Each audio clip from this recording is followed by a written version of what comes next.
हर कहानी में कुछ खास किरदार होते हैं जो उसे यादगार बनाते हैं। इस कहानी में भी कुछ ऐसे पात्र हैं जिनके बिना यह कहानी अधूरी होती। माँ सुमित्रा, एक गरीब लेकिन मेहनती महिला जो अपने बेटे के लिए कुछ भी कर सकती है। बेटा राजू, माँ का प्यारा बेटा जो पढ़ाई में बहुत अच्छा है। गांव के लोग जो कहानी में अलग अलग समय पर आते हैं। ये सभी किरदार मिलकर इस कहानी को और भावनात्मक बनाते हैं और हमें जीवन के अहम सबक सिखाते हैं। गांव के एक छोटे से घर में सुमित्रा और उसका बेटा राजू रहते थे। सुमित्रा गरीब थी लेकिन अपने बेटे को पढ़ा लिखाकर बड़ा आदमी बनाना चाहती थी। वह दिन रात मेहनत करती, घरों में काम करती और दूसरों के कपड़े सिलती थी। राजू अपनी माँ की मेहनत को समझता था।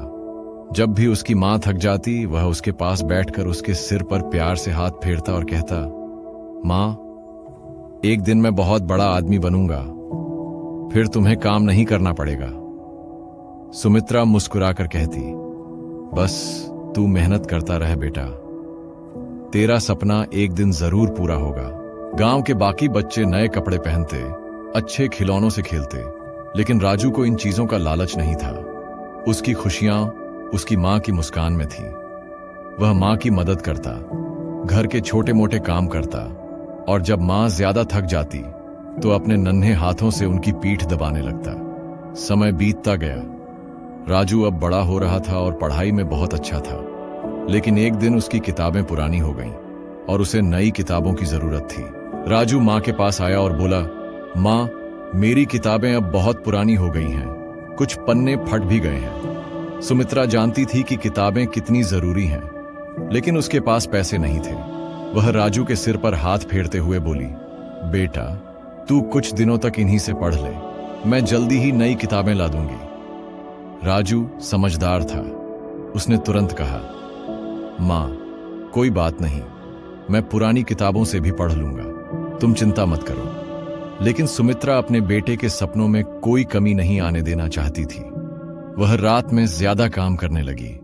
दिन में दूसरों के घरों में सफाई करती और रात में कपड़े सिलती।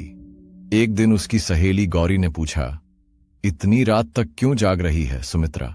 सुमित्रा ने मुस्कुराते हुए कहा, मेरा बेटा बड़ा आदमी बनेगा, उसके सपनों के लिए थोड़ी मेहनत तो करनी ही पड़ेगी।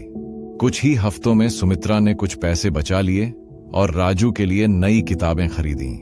जब राजू को किताबें मिली तो उसकी आंखों में खुशी के आंसू थे।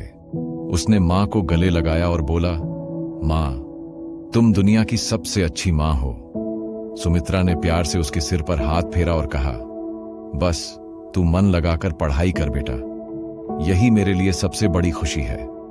राजू ने खूब मेहनत की और पढ़ाई में आगे बढ़ता गया। स्कूल में उसकी गिनती सबसे होशियार बच्चों में होने लगी। गांव के लोग उसकी मां की तारीफ करने लगे कि उसने कितनी मेहनत से अपने बेटे को इतना अच्छा बनाया। गांव के मुखिया जी ने एक दिन सुमित्रा से कहा, बहन, तुमने अकेले ही अपने बेटे को इतना बड़ा किया, यह बहुत गर्व की बात है।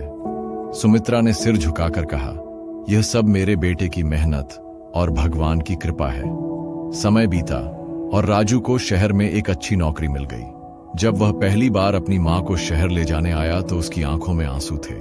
उसने मां का हाथ पकड़ा और कहा, मां, अब तुम्हें कोई काम नहीं करना पड़ेगा, अब तुम्हारे आराम करने की बारी है। सुमित्रा की आंखों में खुशी के आंसू आ गए। उसने राजू के सिर पर हाथ रखा और कहा, आज तेरा सपना पूरा हुआ बेटा, तूने मां को सच में गर्व महसूस करवाया। अब राजू की मेहनत रंग लाई थी। उसने अपनी मां को आरामदायक जिंदगी दी। उसकी मां के चेहरे पर खुशी थी क्योंकि उसका बेटा अब सफल हो गया था। अगर हमारे वीडियो पसंद आए तो लाइक करें, सब्सक्राइब करें।